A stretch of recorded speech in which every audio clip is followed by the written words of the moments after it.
So yun nga, good morning mga idol. Maulang umaga po sa atin. Ngayon po ay bibisitahin natin ang ating mga alagang lovebirds. Tara, samahan nyo ako. Ha-harvest natin ang mga inakay.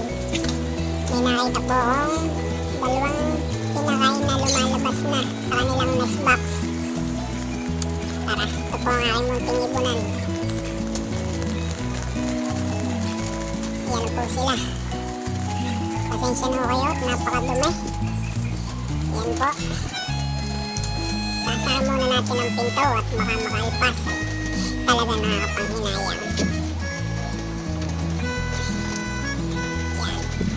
Ito po ang pares na merong kinakay. I-harvest po natin sila.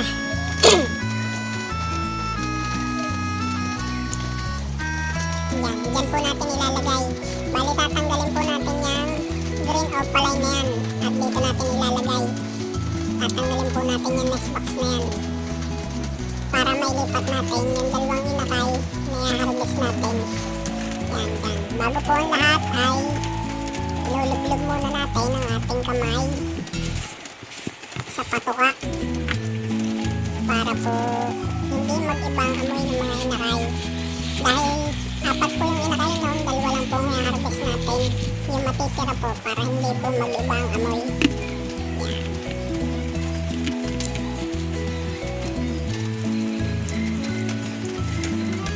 Yan po. Tara, silipin na natin. Ito po. Wow! Oh, dami. Apat po ang inakay na yan. Yan po eh. Yan, nalabas na po yung dalawa. Yun, lumabas na nga yung isa. Bali, dalawa lang po kukunin natin. Yung dalawa, titira po. Yan, ito po yung isa, nakuha na natin. Yan, mapipira naman siyang araw. Bali, ito ang padalawa. Nakuha na din natin. Yan.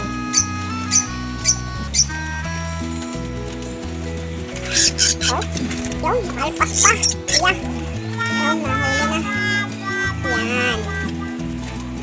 Yan po. Yan. Bali, yan po yung dalawang natirang inakay. Maliliit pa po. Yung isa po ay kaunti pa ang balahibo. Kaya iwan po muna natin at hayaan natin subukan ng mga inahin. Yan. Bali, ito yung dalawang na-harvest natin. Lilipat natin dito. Yan.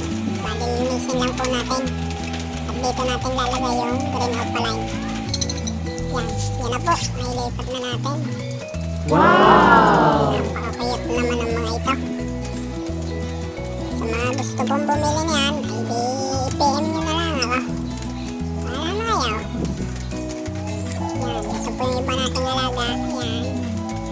Yan. Paano po? Hanggang sa muli. Thank you.